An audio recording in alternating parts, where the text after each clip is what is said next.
Hello बच्चों, कैसे आप लोग। I'm Tarun Gupta, your maths teacher and mentor. Welcome to my channel Maths by Tarun। हाँ जी, तो इस वाले वीडियो में मैं आप लोगों के साथ में एनसीईआरटी का क्लास 9 वर्ड्स ऑफ नंबर का एक एक एक्सरसाइज साथ में करने वाला है। तो चलिए साथ में सॉल्व करते हैं। So let's start exercise number 3.2. So 3.2 में question number 1, the temperature in, so there are 4 question in this exercise, तो हम one by one करके solve करते हैं। So question number 1, the temperature in the high altitude desert of Ladakh is recorded at 4 degree Celsius at noon। तो 4 degree Celsius हमें कब पता लग रहा है टेम्परेचर नोन में, ठीक है। बाय मिडनाइट, अगर दोपहर के 12 बजे हमें 4 डिग्री सेल्सियस दे रहा है और रात तक पहुंचते पहुंचते टेम्परेचर क्या हो गया, ड्रॉप हो गया बाय 15 डिग्री सेल्सियस, मतलब टेम्परेचर कम हो गया। अगर मैंने अभी एसी का टेम्परेचर 24 ले रखा है और मैं कह रही हूँ कि मेरा टेम्परेचर 4 से ड्रॉप हो गया, ठीक है, 1 घंटे बाद में 4 से ड्रॉप हो गया, तो मैं क्या बोलूंगी, मैंने 4 से ड्रॉप कर दिया, ठीक है, खुद से तो नहीं होगा ना, 4 से मैंने ड्रॉप कर दिया, तो 24 से मैंने 4 से ड्रॉप किया, तो मतलब मैंने क्या कर लिया, रूम को ठंडा कर दिया, दैट इज 20, ठीक है। आगे बात समझ में, तो ड्रॉप मतलब टेम्परेचर को कम कर दिया, मतलब टेम्परेचर कम होगा तो ज्यादा ठंड हो जाएगी। So what is the midnight temperature, तो हमारा मिडनाइट टेम्परेचर क्या होगा, तो initial temperature equals to 4 degree Celsius drops by 15 degree Celsius. तो क्या हमारा कैलकुलेशन क्या हो जाएगा, मिडनाइट टेम्परेचर क्या हो जाएगा, midnight temperature equals to 4 minus of 15, 4 minus of 15। तो यहाँ पे दोनों को माइनस कर लेंगे तो रात को कितना टेम्परेचर हो रहा है, 11 डिग्री सेल्सियस, इतना ठंडा हो जाएगा, ठीक है।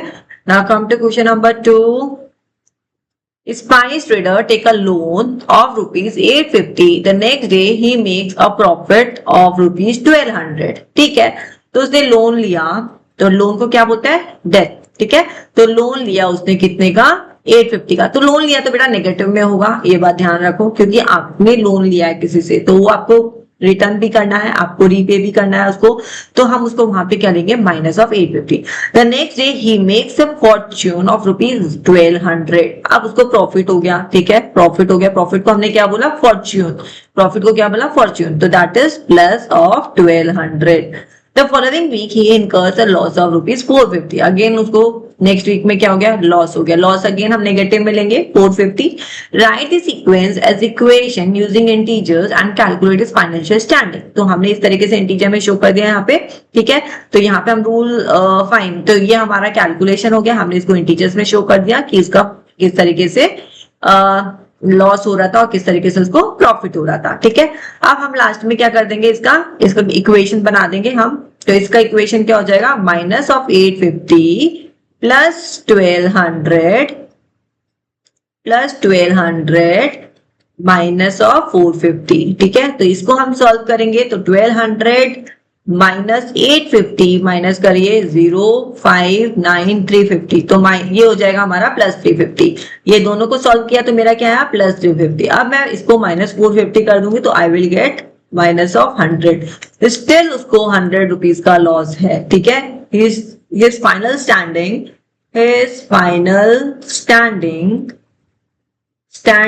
is a debt of 100 rupees, ठीक है जी।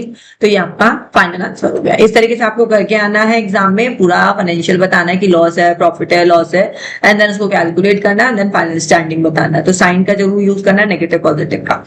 Now come to the next question, calculate the following using Brahmagupta's law. अब ब्रह्मगुप्ताज लॉ क्या बताता है, ये हमें बताता है कि नेगेटिव है तो मतलब आपका डेट है, एंड आपका पॉजिटिव में नंबर है तो आपका फॉर्च्यून है, ठीक है। इसी तरीके से आपको समझना है। तो यहाँ पे अगर मैं फर्स्ट वाला पार्ट हमें क्या बोल रहा है, -12 इंटू 5, ठीक है। तो यहाँ पे हमारा आंसर क्या हो जाएगा, -60, और ब्रैकेट में हमें क्या लिखना है, प्रोडक्ट ऑफ अ डेट, क्योंकि नेगेटिव वैल्यू क्या है हमारी, डेट है, and Fortune, end of Fortune हमें क्या देगा, नेगेटिव वैल्यू दे रहा है, मींस हमें डेट दे रहा है, DEBT, ठीक है। तो this is the law. Now the second part हमारा क्या बोल रहा है, -8 इंटू माइनस ऑफ 7 टाइम्स, ठीक है। तो यहाँ पे क्या लिखेंगे लॉ, हम पहले आंसर ले लेते हैं, आंसर आ जाएगा हमारा पॉजिटिव में। तो product of two dates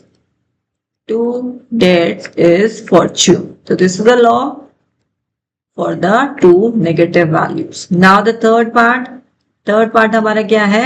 8 into 7. Let me check again.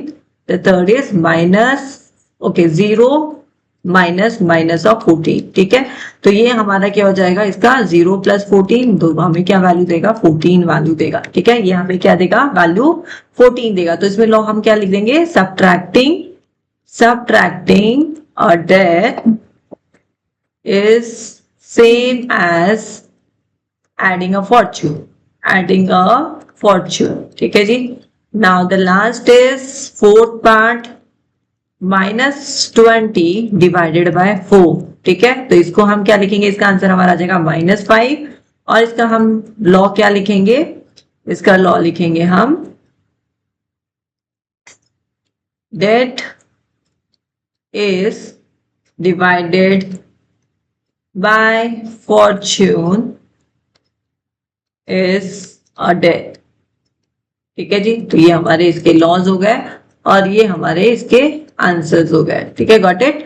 सो यहाँ पे question number 1, -12 into -5 that comes out -60. तो प्रोडक्ट यहाँ पे नेगेटिव है तो debt into fortune gives you debt into debt gives you fortune. You are subtracting a debt same as adding a fortune. ठीक है, and the last is death is divided by fortune is a death. ठीक है, so this is your question number 3. Now question number 4, explain using real world example of death why subtracting a negative number is same as adding a positive number. अब देखो कितना अच्छा question है कि इसमें क्या बोला है कि आपको जस्ट एक एग्जांपल्स के थ्रू बताना है कि आपने किसी से बोरो किया, पैसे लिए किसी से. ठीक है, जैसे कि 5 रुपीज लिया आपने किसी फ्रेंड से. तो अब यहाँ पे आपका बैलेंस कितना है? 10 है, बट वो 15 हो गया. कैसे हो गया? Same as adding a positive number. यहाँ पे देखो माइनस कर रहे थे हम 5 से, -5 से, बट हमने उसको प्लस करके 15 लिख दिया. ठीक है, तो क्या मतलब है इसका? तो लेट सपोज करो कि जैसे कि आपने अपने फ्रेंड से 5 रुपीज लिया है. ठीक है, that is a debt for you, मतलब आपको उसको रीपे करना है, आपको उसको पे करना है. बट यहाँ पे आपको क्या हुआ? वो भूल गया. तो आपके पास में अकाउंट में बैलेंस था 10. ठीक है, आपको करना था उसे माइनस, बट क्या हुआ? वो भूल गया. तो आपके अकाउंट में कितना हो जाएगा? 15 हो जाएगा. Are you getting my point? तो यहाँ पे आपका total wealth by the same amount, तो आपका टोटल वेल्थ क्या हो जाएगा? 15 हो जाएगा. डन, समझ में आ गया? तो इस तरीके से आपको इसको स्टेटमेंट में एक्सप्लेन करना है.